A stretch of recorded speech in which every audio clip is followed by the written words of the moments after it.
Hello नमस्कार दोस्तों। आज के इस वीडियो में हम एसएससी सीएचएसएल 13 मार्च 2023 के शिफ्ट 2 के मैथ्स के क्वेश्चन सोल्व करेंगे और ये आज हमारा प्रैक्टिस सेट 10 है। ठीक है, तो चलिए फटाफट से शुरू करते हैं क्वेश्चन नंबर फर्स्ट से। अब इसमें देखिए, यदि एक वृत्त की त्रिज्या 42 सेंटीमीटर और इसके वृत्त पर एक चाप द्वारा बना कोण 150 डिग्री है तो संगत चाप की लंबाई कितनी है। भाई आपको यहाँ पर ये थीटा दे रखा है, ये आर दे रखा है, तो यहाँ पर एल बराबर थीटा बटे 360 इंटू में 2 पाई आर, ये फॉर्मूला आपको पता होगा। ठीक है, तो कैलकुलेशन बस आपको इतनी करनी थी, 150 बटे 360 और इंटू में 2 इंटू में पाई का मान 22 बटे 7 इंटू में आर का मान यहाँ पर 42 रखेंगे, तो ये 7 छिके 42 6 बार कट जाएगा, 2 इसमें से चला जाएगा, 2 इसमें से चला जाएगा, यहाँ पर 11 बचा और ये 4 से कट जाएगा 9 बार। ठीक है, यानी कि आपके पास यहाँ पर ये 90 आ जाएगा और यहाँ पर 15 से कटेगा, ये 10 आ जाएगा और 15 से कटेगा 6 बार और ये 6 से 6 कट जाएगा, यानी कि 11 इंटू में 10 110 सेंटीमीटर आपके प्रश्न का सही जवाब हो जाएगा। ठीक है, नेक्स्ट देखिए, इसमें देखिए 6000 चक्रवर्ती ब्याज पर 20% प्रति वर्ष के दर पर उधार दिया गया है। 18 महीने का चक्रवर्ती ब्याज कितना होगा। एक चीज़ यहाँ पर देखिए, अर्धवार्षिक हाफ ईयरली की यहाँ पर बात हो रही है। ठीक है, और इसके अलावा यहाँ पर आप देख सकते हैं, ठीक है, कंपाउंडेड हाफ ईयरली, तो इंग्लिश वाले यहाँ पर पढ़ सकते हैं। पर 20% जो है प्रतिशत, ये आपको रेट ऑफ इंटरेस्ट यानी कि आर दे रखी है यहाँ पर, तो यहाँ पर देखिए हाफ ईयरली यानी कि रेट ऑफ इंटरेस्ट आपकी आधी हो जाएगी, तो यहाँ पर 10/2 करेंगे, ये आपके पास यहाँ पर 20/2 करेंगे तो 10% आपके पास ये रेट ऑफ इंटरेस्ट हो जाएगी। इसके फ्रैक्शन वैल्यू 1/10, 10 पर 1 का ब्याज, यानी कि 10 की राशि आपके पास यहाँ पर 11 हो जाएगी। तो टाइम देख लीजिए यहाँ पर, यानी कि 6 महीने से कंपाउंडेड हो रही है और टाइम 18 महीने का दे रखा है, तो 18 को अगर 6 से डिवाइड करें तो हमारा ये ब्याज जो है कितनी बार कंपाउंडेड हो जाएगा, 3 बार कंपाउंडेड हो जाएगा। ठीक है, तो पावर 3 कर देंगे यहाँ पर, तो ये आपके पास यहाँ पर 1000 की राशि 1331 हो जाएगी, यानी कि ब्याज 331 का मिला, जबकि राशि आपको बताई गई यहाँ पर 1000 बराबर 6000 दिया गया, यानी कि डेटा आपका 6 गुना दे रखा है। तो ये आपका ब्याज जो है ये भी आपका 331 ना होकर 331 का 6 गुना हो जाएगा, 6 कम 6 6 का 18 और ये 19 हो जाएगा, यानी कि ऑप्शन नंबर सेकंड आपके प्रश्न का सही जवाब है। अब इसमें देखिए, आपको फॉर्मूला यहाँ पर ये लगाना था a + b का होल क्यूब और ये -3ab और इंटू में a + b होता है। ठीक है, तो वैल्यू आपको दी गई, यहाँ पर वैल्यू पुट करनी है। भाई -5 का क्यूब करेंगे तो ये माइनस का 125 हो जाएगा और ये माइनस माइनस यहाँ पर प्लस हो जाएगा क्योंकि इसकी वैल्यू -5 रखेंगे तो, और ये 36 का 18 पंचे 90, ये प्लस का 90 आ जाएगा और यहाँ पर जो है माइनस का 35 आपके प्रश्न का सही जवाब हो जाएगा। तो कैलकुलेशन बस आपको इतनी करनी थी, ये फॉर्मूला मैंने आपको लिख के बताया। ठीक है, नेक्स्ट देखिए, इसमें देखिए यहाँ पर अगर आप 2 थीटा की जगह 60 डिग्री रखें, यानी कि आपको पता है कि साइन 60 डिग्री का मान √3/2 होता है, तो 2 थीटा बराबर कितना है, 60 डिग्री है, तो थीटा बराबर कितना हो जाएगा, 30 डिग्री हो जाएगा। तो यहाँ पर tan थीटा, यानी कि यहाँ पर थीटा का मान आप 30 डिग्री रखेंगे तो tan 30 डिग्री होगा, और हम जानते हैं कि tan 30 डिग्री का मान होता है 1/√3। ऑप्शन नंबर 4 आपके प्रश्न का सही जवाब हो जाएगा। इसमें देखिए, एक दूध व्यापारी ₹50 प्रति लीटर के दर पर 30 लीटर दूध खरीदता है और उसमें 20 लीटर पानी मिला देता है। पानी मुफ्त है, यदि वह इस मिश्रण को ₹48 प्रति लीटर के दर पर बेचता है तो उसका लाभ प्रतिशत बताना। भाई एक चीज़ यहाँ पर देखिए, मिल्क आपका 30 लीटर है और वाटर आपका यहाँ पर जो है 20 लीटर है। ठीक है, दोनों को मिला दिया जाए तो टोटल मिश्रण आपका जो बनकर तैयार होगा वो कितने का होगा, 50 लीटर का होगा। अब ये 1 लीटर यहाँ पर 48 रुपये में बेचा जाता है, तो सेलिंग प्राइस इतना, ये आपका कितना हो जाएगा, ये आपका यहाँ पर जो है 50 इंटू में 48 हो जाएगा, तो यानी कि आप यहाँ पर 48 को 5 से गुणा करेंगे तो ये 240 और ये 0 हो जाएगा, 24 हो जाएगा। ठीक है, अब यहाँ पर देखिए, पानी तो आपका मुफ्त था, यहाँ पर आपको दिया गया है पानी मुफ्त है। ठीक है, तो आपका जो यहाँ पर जो है कॉस्ट प्राइस होगा वो सिर्फ दूध का होगा, यानी कि 30 आपके पास यहाँ पर लीटर दूध है और 1 लीटर दूध का मूल्य जो है वो 50 है, तो 30 इंटू में 50 करेंगे तो 1500 आपका ये कॉस्ट प्राइस हो जाएगा। तो देख लीजिए प्रॉफिट कितने का हो रहा है, 900 का हो रहा है, 900 का प्रॉफिट हो रहा है, कितने पर, 1500 पर, और गुणा कर देंगे 100 से, तो 20 से 20 कट जाएंगे, 15 6 के 90, यानी कि 60% आपके प्रश्न का सही जवाब हो जाएगा। नेक्स्ट देखिए, इसमें देखिए P2 माइनस P1 आपको कैलकुलेट करके बताना। भाई P2 आपका यहाँ पर क्या है, सभी 5 कंपनियों की कारों की कुल बिक्री, और यहाँ पर P1 सभी 5 कंपनियों की बाइक की कुल बिक्री। तो जो इंग्लिश वाले हैं वो यहाँ से इसको वीडियो को पॉज करके पढ़ सकते हैं, ठीक है। तो यहाँ पर आपको कारों की कुल बिक्री का टोटल करना और बाइक की कुल बिक्री का टोटल करना, उनका डिफरेंस लेना।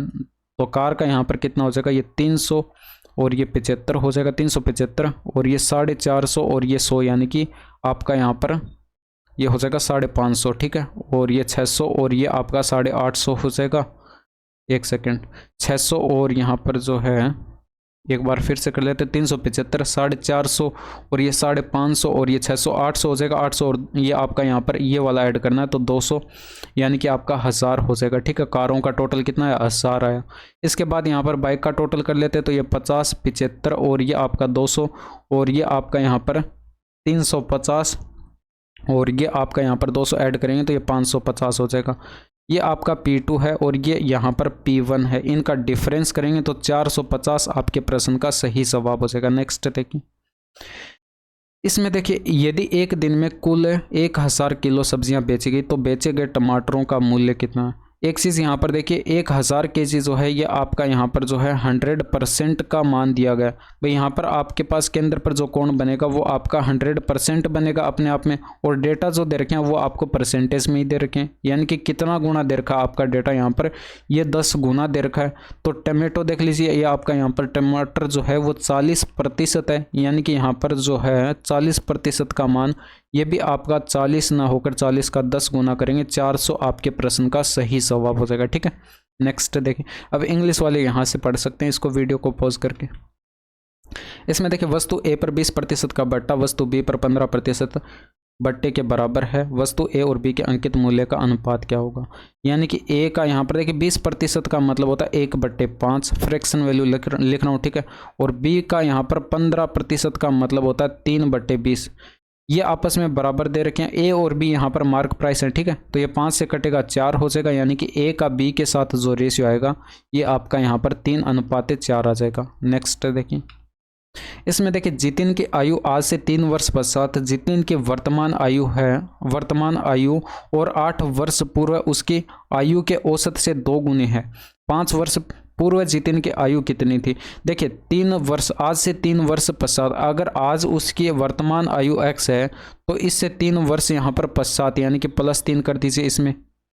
अब यहाँ पर बोला गया कि जितिन की वर्तमान आयु यानी कि x है और 8 वर्ष पूर्व है यानी कि x - 8 के औसत है, यानी कि इसको प्लस कर दीजिए और डिवाइड 2 कर देंगे तो ये औसत हो जाएगा, इससे 2 गुने है यानी कि ये 2 गुना, और ये 3 वर्ष पश्चात जो आयु थी ये आपस में बराबर हो जाएंगे, ठीक है। तो ये 2 से 2 कट जाएगा यहाँ पर, और ये x से x कट जाएगा तो यहाँ पर ये 8 इधर आ जाएगा, तो x बराबर आपका यहाँ पर कितना हो जाएगा, 11 हो जाएगा, ठीक है। अब ये आपके पास वर्तमान आयु आ चुकी है, आपको जाना है यहाँ पर 5 वर्ष पूर्व है, तो यहाँ पर -5 कर दीजिए, यानी कि -5 वर्ष करेंगे तो ये आपके पास यहाँ पर जितिन की जो आयु है वो आपकी 6 वर्ष आ जाएगी, यानी कि ऑप्शन नंबर फर्स्ट आपके प्रश्न का सही जवाब होगा। नेक्स्ट देखिए, इसमें देखिए x, y और z 3 समबाहु त्रिभुज हैं। x और y के क्षेत्रफलों का योग z के क्षेत्रफल के बराबर है। यदि x और y की भुजा की लंबाई आपको दे रखी है तो यहाँ पर z की भुजा की लंबाई कैलकुलेट करके बतानी, इसकी भुजा a मान लीजिए। अब देखिए यहाँ पर समबाहु त्रिभुज है तो समबाहु त्रिभुज का क्षेत्रफल होता है √3/4 इंटू में भुजा स्क्वायर, ठीक है। तो ये आपके पास यहाँ पर z का क्षेत्रफल आ जाएगा, ठीक है। ट्रायंगल जो z है इसका क्षेत्रफल आ जाएगा। अब ये जो बाकी जो त्रिभुज बचे हैं 2, इनका क्षेत्रफल का योग कितना हो जाएगा भाई, √3/4 इंटू में भुजा स्क्वायर, यानी कि इसकी भुजा 6 है तो भुजा का स्क्वायर करेंगे 36 हो जाएगा, √3/4, और इसमें देखिए 8 है तो 8 का स्क्वायर 64 हो जाएगा। इनके योग के बराबर है इस z ट्रायंगल का क्षेत्रफल, ठीक है। तो यहाँ पर देखिए √3/4 आपका यहाँ पर कॉमन आकर ये कट जाएगा, और ये 64 प्लस का 36 करेंगे, यानी कि a स्क्वायर बराबर 100 आएगा, तो a बराबर कितना आ जाएगा, वर्गमूल लेंगे तो a बराबर आपका यहाँ पर 10 सेंटीमीटर आ जाएगा। नेक्स्ट देखिए, इसमें देखिए 3 संख्याओं की सभी संख्याओं का योग क्या है जो 15 से विभाज्य हैं। अब देखिए 15 से विभाज्य तो 3 अंकों की संख्या, पहली संख्या आपकी कितना हो जाएगी, 15 × 7 = 105 हो जाएगी।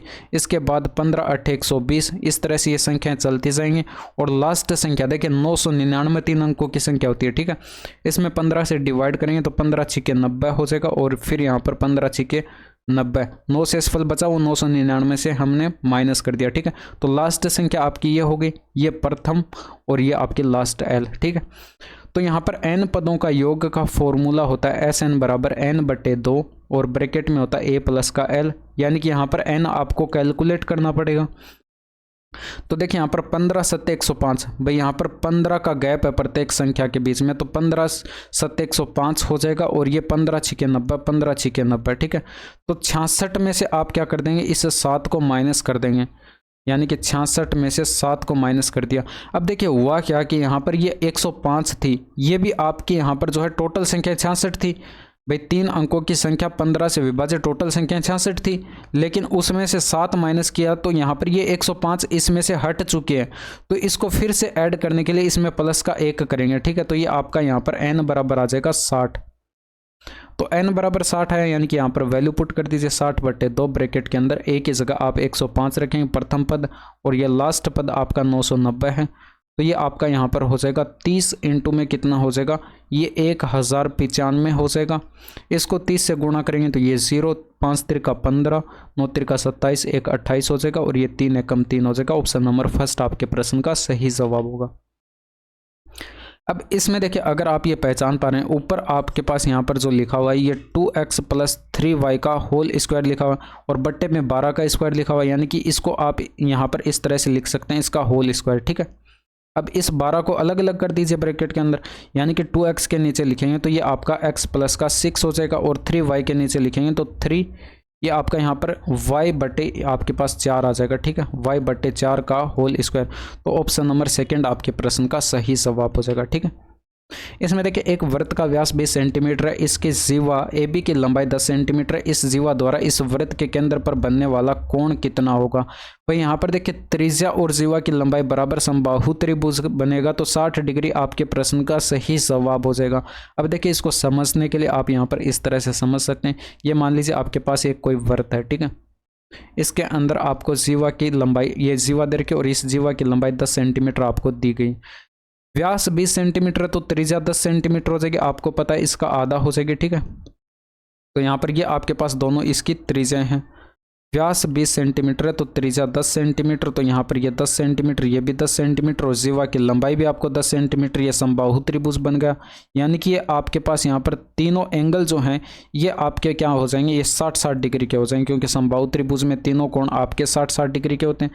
तो केंद्र पर बना कोण ये आपका यहाँ पर 60 डिग्री तो है, तो आंसर ऑप्शन नंबर 4 आ जाएगा।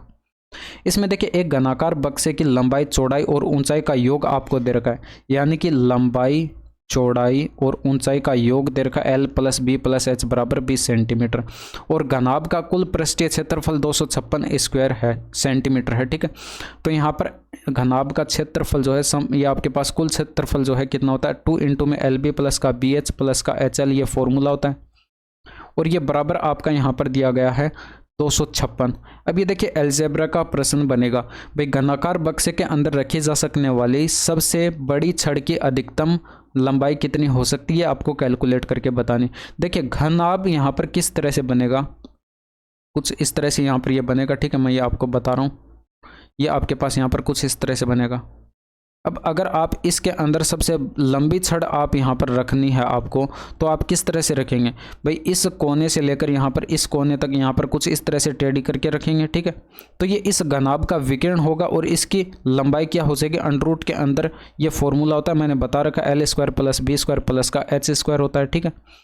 अब देखिए ये आपका यहाँ पर मान लीजिए कोई कमरा है, इसमें इस कोने से मिलाकर इसके नीचे वाले कोने से मिलाकर ऐसे टेढ़ी करके एक आप छड़ रखेंगे, तो वो आपके पास सबसे अधिकतम लंबाई की छड़ होगी, ठीक है। इसके लंबाई का फॉर्मूला ये होता है, तो यानी कि आपको L² + B² plus H² calculate करना पड़ेगा। अब इसके लिए मैंने एक फॉर्मूला भी आपको बता रखा है, भाई यहाँ पर L² + B² प्लस H, एक सेकेंड इसको इस तरह से लिख लेते हैं, L + B + H का होल स्क्वायर, और ये बराबर होता है L² + B² प्लस का H², और प्लस में होता है 2 इंटू में LB प्लस का BH और प्लस का HL।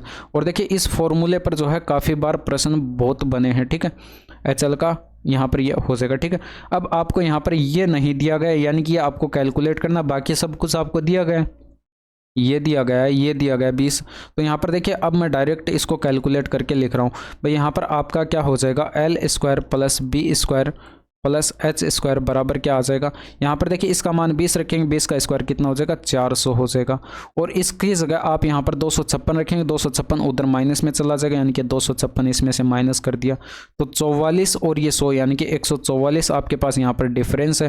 तो यहाँ पर वैल्यू पुट कर दीजिए, अंडर रूट के अंदर 144 रखेंगे तो ये आपका 12 जो है ये आपके प्रश्न का सही जवाब हो जाएगा। ठीक है, तो ये आपको यहाँ पर चित्र बना के नहीं देखना था, ये फॉर्मूला नहीं लिखना था, बाकी जो कैलकुलेशन बची है ये काम आपको करना था। ठीक है, नेक्स्ट देखिए, इसमें देखिए m बराबर दे रखा है, n बराबर दे रखा है, तो इसका मान कैलकुलेट करके बताना। इसमें देखिए इसको थोड़ा सा सिंप्लीफाई करें तो इसको m प्लस का n इंटू में m और माइनस का n ऐसे लिख सकते हैं, यानी कि n और हमें यहाँ पर m कैलकुलेट करना। अब देखिए इसको वैल्यू पुटिंग से करेंगे तो ये आसान हो जाएगा भाई। यहाँ पर ये आपके पास थीटा बराबर क्या मान लीजिए 45 डिग्री है। ठीक है, तो यहाँ से m बराबर क्या आ जाएगा भाई, सेक थीटा का सेक 45 का मान √2 होता है और माइनस के अंदर टेन 45 का मान 1 हो जाएगा। ठीक है, n बराबर यहाँ पर क्या आ जाएगा, ये भी आपके पास √2 होता है इसका मान, और यहाँ पर प्लस कोट 45 का मान 1 होता है। ठीक है, तो यहाँ पर ये वैल्यू यहाँ पर पुट करेंगे तो ये आपका यहाँ पर क्या हो जाएगा भाई, इसमें यहाँ पर देखिए एन m की जगह आप रख देंगे √2 माइनस का 1 प्लस n इंटू में m करेंगे तो देखिए ये आपके पास यहाँ पर ये दोनों ब्रैकेट मल्टीप्लाई में होंगे तो a square minus b square का फॉर्मूला लगेगा, यानी कि √2 का स्क्वायर करेंगे तो ये आपके पास 2 होगा, माइनस 1 का स्क्वायर करेंगे तो ये 1 होगा। ठीक है, इसके माइनस में लिख देते हैं n को। ठीक है, तो ये माइनस का √2 हो जाएगा और ये माइनस का 1 हो जाएगा। ठीक है, अब यहाँ पर ये क्या होगा, यहाँ पर ये √2 से तो √2 कैंसिल हो जाएगा, ये माइनस का 1 और यहाँ पर ये प्लस का 1 बचेगा और ये माइनस का 1, 1 से 1 कैंसिल, -1 आपके प्रश्न का सही जवाब हो जाएगा। ठीक है, अब इसमें देखिए निम्नलिखित में से कौन सा कथन सही है। तो पहले जो है इंग्लिश वाले हैं वो यहाँ से वीडियो को पॉज करके इसे पढ़ सकते हैं। इसमें भाई आपको क्या दे रखा है, स्टेटमेंट फर्स्ट में आपको दे रखा है ए द्वारा पी और क्यू में बेची गई पेंसिल की कुल संख्या बी द्वारा एस और टी में बेची गई पेंसिल की कुल संख्या से 31.72% अधिक है। तो यहाँ पर देख लेते हैं भाई, यहाँ पर ए द्वारा पी और क्यू में, ए द्वारा पी और क्यू में। अब देखिए इंग्लिश और हिंदी में मैं एक साथ नहीं पढ़ सकता भाई, वीडियोस ज़्यादा लंबी चली जाएगी, तो मैं आपको टाइम दे रहा हूँ। ठीक है, इंग्लिश वाले पढ़ सकते हैं और मैं सिर्फ हिंदी में ही पढ़ूंगा, क्योंकि ये चैनल जो बनाया मैंने सिर्फ हिंदी मीडियम वालों के लिए बनाया। और वैसे देखिए इंग्लिश में पढ़ के समझ सकते हैं, कोई प्रॉब्लम नहीं होगी, और जहाँ पर कोई दिक्कत होगी तो हम इंग्लिश वाला भी देख लेंगे। ठीक है, इसमें देखिए यहाँ पर ए का आपको देखना है पी और क्यू में बेची गई, तो ए का यहाँ पर देखना है, ये आपका यहाँ पर 150 और ये 140, यानी कि कितना हो जाएगा, टोटल 290 हो जाएगा। और इसमें बी द्वारा एस और टी में, बी द्वारा एस और टी में, तो बी द्वारा एस और टी में आपका यहाँ पर हो जाएगा 130 और ये 125, यानी कि 255 भाई, 255 हो जाएगा। ये देख लीजिए इससे कितना ज़्यादा अधिक आपको दिखाई पड़ रहा है भाई, ये आपका 35 यहाँ पर आपको ज़्यादा दिखाई पड़ रहा होगा, तो 35 ज़्यादा है किससे, 255 से, और मल्टीप्लाई कर देंगे 100 से, तो यहाँ पर 5 से कटेगा 7 बार कट जाएगा, 5 से कटेगा ये 51, यानी कि 51 आ जाएगा। यानी कि 700 के अंदर आपको 51 का भाग लगाना है, तो 51 का भाग देखिए पहली बार 1 बार जाएगा, जबकि यहाँ पर देखिए पहला अंक आपका 3 दे रखा है, तो पूरा डिवाइड करने की आवश्यकता नहीं है। स्टेटमेंट फर्स्ट जो है ये आपका इनकरेक्ट हो जाएगा। ठीक है, नेक्स्ट देखिए यहाँ पर ये आपका स्टेटमेंट सेकंड देखिए, इसमें क्या दे रखा है, बी द्वारा क्यू और आर में बेची गई पेंसिलों की कुल संख्या ए द्वारा पी और टी में बेची गई पेंसिलों की कुल संख्या का 105.88% है। तो बी द्वारा जो है यहाँ पर आपको देखना है क्यू और आर में, बी द्वारा क्यू और आर में, तो ये आपका 110 और ये 160, यानी कि कितना हो जाएगा, 270 हो जाएगा। और यहाँ पर जो है ए द्वारा पी और टी में, तो ए द्वारा जो है पी और टी में, तो ये आपका यहाँ पर जो है ये 150 है और ये आपका यहाँ पर 105 है, तो 255 ये भी हो जाएगा। तो ये इसका कितना प्रतिशत है ये आपको कैलकुलेट करना था, तो 5 से कटेगा, ये आपका यहाँ पर 5 5 से 25 हो जाएगा, 500 के 20 हो जाएगा, ये फिर से 51 हो जाएगा। और यहाँ पर 5400 को डिवाइड करना है आपको यहाँ पर 51 से, तो देखिए 51 का भाग 1 बार चला जाएगा, 3 बचा, उतारेंगे 0, अब 0 बार जाएगा, फिर से 0 उतारेंगे, 300 हो जाएगा। और 300 में देखिए 5 बार आपका यहाँ पर भाग चला जाएगा, 255 होगा, ठीक है। 45 से शेषफल बचेगा, फिर लगाएंगे दशमलव, उतारेंगे 0। अब यहाँ पर देखिए 8 बार चला जाएगा भाई, 408 हो जाएगा। और यहाँ पर अब आपका शेषफल बचा 42। अब फिर से 0 उतारेंगे, 420, और फिर से 8 बार चला जाएगा। यानी कि ये आपका स्टेटमेंट जो है, ये सेकंड दे रखा है, ये आपका यहाँ पर सही दे रखा है, ठीक है। तो स्टेटमेंट सेकंड जो है ये आपका करेक्ट हो जाएगा। बाकी यहाँ पर ऑप्शन में देख सकते हैं, इसमें यहाँ पर न तो फर्स्ट और न ही सेकंड। इसमें इंग्लिश वाले में देखिए यहाँ पर नीदर फर्स्ट और नॉर सेकंड, तो इसमें ये कट चुका था, यहाँ पर ये सेकंड कर लीजिएगा, ठीक है। न तो फर्स्ट और न ही सेकंड। बाकी इसमें देखिए यहाँ पर एक समबाहु त्रिभुज एबीसी के अंदर केंद्र ओ वाला एक अंतर्वृत्त खींचा जाता है और भुजा की लंबाई आपको 12 सेंटीमीटर दे रखी है। उस त्रिभुज का क्षेत्रफल ज्ञात कीजिए जो अंतर्वृत्त में नहीं है। तो एक चीज़ यहाँ पर देखिए, भुजा की लंबाई ये ए दे रखी है, तो अंतर्वृत्त आपके पास इसकी त्रिज्या जो है ये क्या हो जाएगी, इसका फॉर्मूला था a/2√3। तो a का मान यहाँ पर आप 12 रखेंगे, बट्टे में 2√3। तो देखिए 2 से कटेगा, ये 6 हो जाएगा। और यहाँ पर 6 को 2 गुणा में 3 करके लिख लीजिए, तो ये 3 से ये 3 कटेगा √3 से, ये √3 आपका आ जाएगा। यानी कि 2√3 आपके पास ये आंतरिक त्रिज्या आ जाएगी वृत्त की, ठीक है। और इसके अलावा यहाँ पर देखिए, इसको थोड़ा सा चित्र से समझते हैं भाई। ये आपका यहाँ पर ये समबाहु त्रिभुज दे रखा है, इसके अंदर अंतर्वृत्त कुछ इस प्रकार बनेगा, ठीक है। अब इस अंतर्वृत्त की त्रिज्या हमने कैलकुलेट कर लिया स्मॉल r, और इसके आपको यहाँ पर जो है ये कैलकुलेट करना, इस वृत्त का क्षेत्रफल जो है इसमें से घटा देना भाई। यहाँ पर जो है ये त्रिभुज जो आपका इस वृत्त में आता है उसका क्षेत्रफल आपको कैलकुलेट नहीं करना है, जो बचा वो आपके पास यहाँ पर उसका क्षेत्रफल कैलकुलेट करना है, यानी कि ये वाला एरिया कैलकुलेट करना है। तो आप क्या करेंगे, यहाँ पर इस वृत्त का क्षेत्रफल कैलकुलेट करके इस समबाहु त्रिभुज के क्षेत्रफल पूरे क्षेत्रफल में से घटा देंगे, तो आपके प्रश्न का आंसर आ जाएगा। तो यहाँ पर √3/4 इंटू में भुजा स्क्वायर और माइनस कर देंगे πr²। तो ये वाला फॉर्मूला आप यहाँ पर यूज़ करेंगे। तो √3/4 इंटू में भुजा का स्क्वायर, 12 का स्क्वायर 12 इंटू में 12 करके लिख लीजिए, माइनस पाई का मान देखिए यहाँ पर 3.14 लिख लीजिए। r का स्क्वायर, r यहाँ पर कितना आया, 2√3 आया, तो 2√3 का होल स्क्वायर कर देंगे। अब एक चीज़ यहाँ पर देखिए, अगर इसको काट के सोल्व करेंगे यहाँ पर, तो ये आपका यहाँ पर जो है ये 3 बार कट जाएगा। और इसमें देखिए यहाँ पर इसका स्क्वायर करेंगे तो ये 4 × 12 बनेगा ना, ये आपके पास यहाँ पर कितना आ जाएगा, 12 आ जाएगा। तो 12 ये और 12 ये कॉमन ले लेंगे, तो 12 कॉमन ले लिया। और यहाँ पर ये √3 है, इसका मान 1.732 होता है, ये आपको पता होगा, गुणा में 3 और माइनस ये 3.14 यहाँ पर बचेगा, 12 तो कॉमन आ चुका था, ये 0 भी यहाँ पर लिख लीजिए, ठीक है।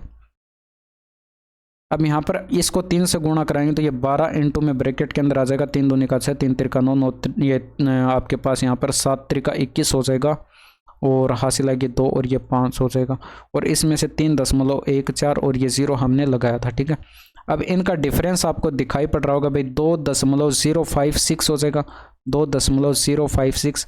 इसको 12 से गुणा करा देना, तो 12 × 6 = 72 हो जाएगा, हासिल 7 आएगी। ये आपके पास यहाँ पर 67 हो जाएगा दशमलव, और 12 दूनी 24 हो जाएगा। तो अप्रोक्सीमेट लगभग में आपके पास आंसर आ चुका है। नेक्स्ट देखिए, इसमें देखिए जितेंद्र और नरेंद्र की आय का अनुपात आपको दे रखा है और उनके व्यय का अनुपात क्रमशः 6:5 है। यदि जितेंद्र रुपये 2800 की आय में से 400 बचाता है तो नरेंद्र की बचत ज्ञात कीजिए। देखिए इनकम का रेशियो आपको दे रखा है कितना, 4:7 दे रखा है।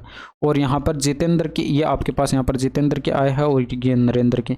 इसके अंदर आपको दे क्या रखा है, जितेंद्र की आपको यहाँ पर इनकम जो है ये दे रखी है 2800, यानी कि कितना गुणा दे रखी है, 700 गुणा दे रखी है। तो ये नरेंद्र की आय भी आपके पास यहाँ पर 7 ना होकर 7 का 700 गुणा करेंगे तो ये 4900 आपके पास इस नरेंद्र की आय आ जाएगी। और इसके अलावा यहाँ पर देखिए ये एक्सपेंडिचर का भी रेशियो आपको दे रखा है भाई, यहाँ पर खर्च का रेशियो भी आपको दे रखा है 6:5, 6:5। अब यहाँ पर देखिए इसने क्या किया, जितेंद्र ने जो है 2800 इसके पास यहाँ पर इसकी कुल आय थी, इसमें से 400 इसने बचाया, यानी कि 2400 खर्च किया होगा। यानी कि एक्सपेंडिचर आपका यहाँ पर कितना है 2400, तो 6 × 24 यानी 400 गुना दे रखा है डेटा। तो यहाँ पर ये आपके पास नरेंद्र की बचत भी 5 ना होकर 5 का 400 गुना करेंगे तो ये आपके पास यहाँ पर 2000 इसकी बचत, ये आपके पास यहाँ पर इसका खर्च आ जाएगा। ठीक है, तो बचत इसकी कितनी हो जाएगी नरेंद्र की, यानी कि इन दोनों का डिफरेंस देख लीजिए भाई, आय और यहाँ पर खर्च का डिफरेंस देखेंगे तो ये 2900 का आपके पास यहाँ पर डिफरेंस है, ये इसकी सेविंग आ जाएगी किसकी, नरेंद्र की। तो ऑप्शन नंबर फर्स्ट ये 3 जो है ये आपके प्रश्न का सही जवाब हो जाएगा। ठीक है, नेक्स्ट देखिए, इसमें देखिए 3 संख्याएं P, Q और R दी गई हैं। P का 30%, Q के 15% के बराबर है, Q का 20%, R के 10% के बराबर है। R P से कितने प्रतिशत अधिक है। एक चीज़ यहाँ पर देखिए, P का 30%, 30% का मतलब 3/10, और फिर Q का 15%, 15% का मतलब 3/20। तो ये आपस में बराबर दे रखे हैं, तो यहाँ से ये 0 से 0 कट जाएगा और ये 3 से 3 कट जाएगा। तो यहाँ से P और Q का रेशियो आपके पास 1:2 आ जाएगा। इधर देखिए यहाँ पर ये Q का 20%, 20% का मतलब 1/5, और R के 10% यानी कि 10% का मतलब 1/10, ये बराबर है। तो यहाँ से ये 5 दूनी का 10 यानी कि Q और R का रेशियो आपके पास क्या आ जाएगा, 1:2 आ जाएगा। यानी कि इनका एक साथ अगर रेशियो हम कैलकुलेट करें तो ये P, Q और R हो जाएगा, और यहाँ पर इसका रेशियो P का Q के साथ 1:2 है, और Q का R के साथ जो है ये भी आपका 1:2 है। तो आप यहाँ पर एक साथ रेशियो कैलकुलेट करें तो ये 2 के छेद में यहाँ पर ये 2 लिख लीजिए, 1 के छेद में यहाँ पर 1 लिख लीजिए, इस तरह से। ठीक है, और ये यहाँ पर मल्टीप्लाई करेंगे तो 1 गुणा में 1, और यहाँ पर 2 गुणा में 1 यानी कि 2, और 2 गुणा में 2 यानी कि 4। ये देख लीजिए P, ये R जो है P से कितना ज़्यादा है, 3 ज़्यादा है, यानी कि 3 ज़्यादा कितने से, 1 से, और गुणा कर देंगे 100 से, यानी कि 300% आपके प्रश्न का सही जवाब हो जाएगा। ठीक है, इसमें देखिए ये आपको यहाँ पर दिखाई पड़ रहा है, इनका सम जो है 90 डिग्री हो रहा है, यानी कि ये मिलकर 1 बना लेगा, और tan 45 का मान क्या होता है, 1 होता ही है। तो 3 गुणा में 1 यानी कि 3 आपके प्रश्न का सही जवाब हो जाएगा। भाई यहाँ पर मैंने आपको बता रखा है कि अगर यहाँ पर tan A बराबर tan B हो, भाई यहाँ पर जो है tan A बराबर cot B हो, ये तभी पॉसिबल है जब यहाँ पर A और B का जो है सम 90 डिग्री हो। एक चीज़ यहाँ पर देखिए, इस 70 डिग्री को आप क्या लिख सकते हैं, 90 डिग्री माइनस का 20 डिग्री ऐसे लिख सकते हैं। अब tan 90 डिग्री माइनस का 20 डिग्री करेंगे, यानी कि ये आपका यहाँ पर क्या हो जाएगा, कोट 20 डिग्री हो जाएगा। और ये आपको पता है कि कोट 20 डिग्री बराबर क्या होता है, 1/tan 20 डिग्री हो जाएगा। तो ये आपका यहाँ पर उल्टा होता है, इससे कट जाएगा, और यहाँ पर tan 45 का मान 1 होता है, तो 3 गुणा 1 यानी कि 3 ही आपके प्रश्न का सही जवाब होगा। ठीक है, इसमें देखिए x² + 1/x² बराबर 7 दे रखा है, तो इसका मान कैलकुलेट करके बताना, यानी कि यहाँ से x + 1/x हमें कैलकुलेट करना पड़ेगा। तो ये आपका यहाँ पर अंडर के अंदर 7 + का 2 कर देंगे, यानी कि 9 का वर्गमूल करेंगे तो ये आपका 3 आ जाएगा। ठीक है, अब इसका मान कैलकुलेट करते हैं, तो यहाँ पर जो आपके पास x + 1/x जो दे रखा है उसका क्यूब करते हैं, 3 का क्यूब करते हैं, और उसमें से माइनस कर देते हैं इसका 3 गुणा, यानी कि 3 गुणा 3, तो ये 27 - 9 करेंगे, यानी कि 18। ये 27 - 9 करेंगे यानी कि 18 जो है ये आपके प्रश्न का सही जवाब हो जाएगा। ठीक है, नेक्स्ट देखिए, इसमें देखिए हानि के लिए निम्नलिखित में से कौन सा क्रम सही है। ये हानि का फॉर्मूला दे रखा है, क्रय मूल्य माइनस विक्रय मूल्य, और ये आपको ग्राफ में दे रखा है कॉस्ट प्राइस और सेलिंग प्राइस। ठीक है, बाकी इंग्लिश वाले यहाँ से देख सकते हैं। भाई यहाँ पर आपको लॉस बराबर दे रखा है cost price minus selling price, ये फॉर्मूला आपको पता है, basic formula. Which of the following sequence is correct for loss. ठीक है, हानि के लिए जो है कौन सा सीक्वेंस आपका सही है, ये आपको कैलकुलेट करके बताना है। भाई यहाँ पर आप क्या करेंगे, हानि के लिए यहाँ पर देखेंगे तो ये एल में देखिए आपके पास 100 की हानि दे रखी है, और यहाँ पर जो है एम में देखिए यहाँ पर आपको 50 की हानि दे रखी है, और यहाँ पर डिफरेंस देखिए 200 की हानि दे रखी है, और यहाँ पर डिफरेंस 300 यानी कि 300 की हानि दे रखी है। तो सबसे ज़्यादा ओ का है, यानी कि ओ आपका फर्स्ट नंबर पर रहेगा, और इसके बाद यहाँ पर जो है ये आपका एन का है, यानी कि एन सेकंड पर, और इसके बाद एल का यानी कि एल थर्ड पर, और इसके बाद एम का। तो ये आपका यहाँ पर ऑप्शन नंबर फर्स्ट में आपको दिखाई पड़ रहा, आंसर लगा दीजिए। इसमें देखिए यहाँ पर इसका मान कैलकुलेट करके बताना है। देखिए दिखने में बड़ा प्रश्न है लेकिन कैलकुलेशन कुछ भी नहीं है। यहाँ पर 25% का मतलब क्या होता है, 1/4। अब इसमें 1/4 यानी कि 4 का भाग लगाएंगे 720 में, यानी कि 18 4 72, ये आपका 180 आ जाएगा। ठीक है, इतना आपका सोल्व हो चुका है। अब इसमें देखिए आप क्या करते हैं, ऑफ पहले सोल्व करते हैं, और उसके बाद यहाँ पर ये गुणा में ये जो डिवाइड है उसको बाद में सोल्व करेंगे। ठीक है, तो ये देखिए यहाँ पर 11 3 33 होगा, ये 33 कट जाएगा, और ये 25 100 के 100 हो जाएगा, यानी कि 4 ये आ जाएगा। ठीक है, तो 4 गुणा में 1 यानी कि 4 ये आया, और 19 3 57 ये डिवाइड पहले सोल्व करेंगे तो ये आपके पास यहाँ पर 4 तिया 12 आ जाएगा, यानी कि प्लस में आपके पास कितना है 12, यानी कि यहाँ से लेकर यहाँ तक ये आपका पूरा सोल्व हो चुका है। ठीक है, अब माइनस में देखिए 300 का 15% यानी कि 45 हो जाएगा। अब यहाँ पर 180 में से 45 माइनस किया 135 और प्लस का 12 किया, यानी कि 147 आपके प्रश्न का सही जवाब हो जाएगा। बस इतनी सी कैलकुलेशन थी। अब इसमें देखिए P एक टंकी को 5 घंटों में भर सकता है, Q उसी टंकी को 10 घंटों में भर सकता है, R उसी टंकी को 20 घंटे में खाली कर सकता है। तीनों मिलकर उसी टंकी को भरने में कितना समय लेंगे? भाई आपको दे रखा है P 5 घंटे में भर सकता है, Q आपका यहाँ पर 10 घंटे में भर सकता है, R जो है ये आपका यहाँ पर 20 घंटे में खाली कर सकता है। इन सभी का एलसीएम लेंगे 20 हो जाएगा, यानी कि 4 इसकी एफिशिएंसी हो जाएगी, 2 इसकी एफिशिएंसी और 1 यूनिट इसकी एफिशिएंसी हो जाएगी। लेकिन ये R खाली करने वाला है तो इसको माइनस में लिखेंगे। ठीक है, अब यहाँ पर देखिए तीनों मिलकर काम करते हैं, यानी कि यहाँ पर जो है ये इनकी टोटल एफिशिएंसी कितनी हो जाएगी? 4 और 2 6 हो जाएगी, 6 में से 1 जाएगा, यानी कि 5 एफिशिएंसी आपके पास यहाँ पर हो जाएगी। यानी कि यहाँ पर तीनों पाइप मिलकर 1 घंटे में 5 यूनिट टंकी भरते हैं, तो ये टोटल 20 यूनिट कितने घंटे में भर जाएगी? 20/5 कर देंगे, यानी कि 4 घंटे आपके प्रश्न का सही जवाब हो जाएगा। अब देखिए इसमें अगर ये खाली करने वाला पाइप जो है ये अलग से काम करता तो आप जो है ये इसको अलग तरीके से कैलकुलेट करते, वो अलग टाइप का प्रश्न बन जाता। ठीक है, नेक्स्ट देखिए इसमें देखिए स्थिर जल में नाव की चाल और धारा की चाल का अनुपात ये दे रखा है। नाव धारा के अनुकूल 24 मिनट में 22 किलोमीटर का सफर तय करती है, तो नाव को धारा के प्रतिकूल 50 किलोमीटर दूरी तय करने में कितना समय लगेगा? तो यहाँ पर देखिए स्थिर जल में नाव की चाल यानी कि x मान लीजिए और ये आपका यहाँ पर 8k हो जाएगा। ठीक है, k यहाँ पर एक नियतांक है। इसके बाद धारा की चाल y मान लीजिए और ये आपका यहाँ पर जो है 3k हो जाएगी। ठीक है, अब यहाँ पर आपको दे रखा 22 किलोमीटर की दूरी तय करने में 24 मिनट का समय लगता है धारा के अनुकूल चाल इनका प्लस करके हो जाएगी। ठीक है, तो 22 बटे इनका प्लस किया यानी कि ये कितना हो जाएगी 11k हो जाएगा। ठीक है, 8 और 3 11k हो जाएगा, यानी कि आपके पास अनुकूल चाल आ जाएगी 11k, यानी कि इन दोनों का सम हमने किया। ठीक है, 11k। इसके बाद यहाँ पर आप क्या करेंगे, ये देखिए 22 में आप डिवाइड कर देंगे। भाई 22 किलोमीटर 1 सेकंड, यहाँ पर 24 मिनट दे रखा है। भाई ये आपके पास टाइम निकल के आएगा और ये 24 मिनट दे रखा है और ये आप घंटे में चेंज करेंगे तो 60 से डिवाइड कर देंगे, बराबर हो जाएगा। ठीक है, 11 दूनी 22 हो जाएगा और 2 से ये कटेगा 12 हो जाएगा और ये 12 पंचे 60, यानी कि ये आपका यहाँ पर 5 बार कट जाएगा। ऊपर 1 बचा, यानी कि 1/k बराबर 1/5, तो k बराबर हम क्या लिख सकते हैं 5। k बराबर हमारे पास कितना आ चुका है 5 आ चुका है। अब कैलकुलेट कर लीजिए। भाई आपसे पूछा गया है कि धारा के प्रतिकूल 50 किलोमीटर, तो प्रतिकूल आपकी यहाँ पर चाल कितनी हो जाएगी? प्रतिकूल चाल जो है ये आपके यहाँ पर 8k माइनस का 3k कर देंगे, यानी कि 5k आपके पास ये प्रतिकूल चाल हो जाएगी। तो 50 किलोमीटर की डिस्टेंस कवर की और ये देखिए k का मान यहाँ पर 5 रखेंगे तो ये आपके पास यहाँ पर 25 हो जाएगा। ठीक है, क्योंकि k का मान हमने 5 कैलकुलेट किया तो ये 25 आपके पास यहाँ पर प्रतिकूल चाल हो जाएगी। तो 50/25 करेंगे, यानी कि 2 घंटे आपके पास यहाँ पर ये टाइम आ जाएगा। ठीक है, तो ये थे आपके पूरे यहाँ तक 25 के 25 प्रश्न। और यहाँ तक की वीडियो कैसी लगी कमेंट करके ज़रूर बताइएगा। That's all for today. Thank you, धन्यवाद, बाय बाय, टेक केयर।